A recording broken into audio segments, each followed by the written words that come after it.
And a very good day to you and welcome to the program once again. I want to speak to you about a very important subject, time. Time. Do you notice I don't carry a watch? No watch on my arm. I've got another kind of a watch. It's called a fob. That's right, it's a pocket watch. It's what cowboys use. And there's the time. And that's the time. But I want to say to you, I'm going to put it right there. I want to say to you that for God, time is not an issue. Because He is time. God is time. Let's go to 2 Peter chapter 3 and verse 8.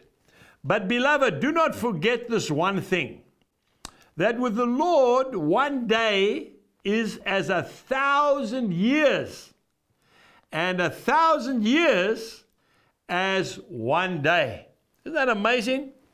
So what are you doing with the time you've got? I want to really encourage you today, don't waste it. Because you don't know about tomorrow, and you don't know about yesterday, but you do know about today. This is not a time to procrastinate. Procrastinate means to delay or to postpone action. If God is telling you to get your house in order today, please do it directly after this program. Make that phone call. Forgive that person. Patch up that relationship. Put your life into order. Pay your accounts because you don't know when Jesus is coming back. Keep short accounts with God and keep short accounts with man. Remember, the Lord's never late. He's never early. He's always on time.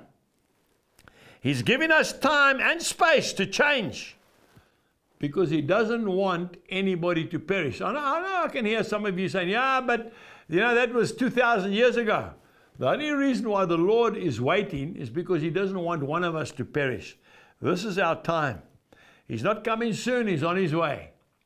My brother told me a very interesting story. He used to be a golf professional, and he's now a preacher. But he told me about two young rookies that went from South Africa, professional golfers, over to America. And they went to one of those big luxurious courses. And as they arrived, they were struck by the enormity of everything and the beauty. And they were going to try and get into the circuit, but you have to qualify. And as they walked into this massive clubhouse, they looked out the window, and there was the practice tee. Now, on the practice tee was one of the most famous golfers of all time. I think his name was Ben Hogan or somebody like that. He had won multitudes of tournaments and prizes, and he was hitting these balls one after the other, beautiful, right down the middle of the fairway. And they said, wow, that's amazing. Anyway, they went into the change room, put on their golfing gear, and they went out and they played a full 18 holes. When they came back, they went in and had a nice shower. When they came out of the shower, they went upstairs to the restaurant and they had a big farm breakfast. When they finished their breakfast, they walked out, and who was standing on the practice tee?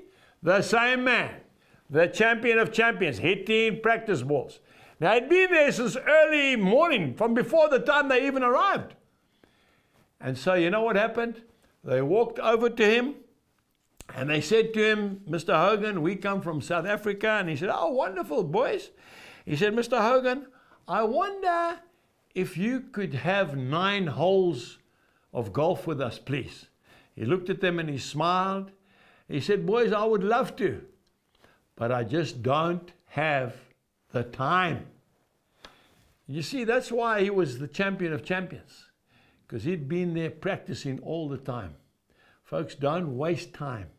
Use your time to get ready for Jesus. Goodbye.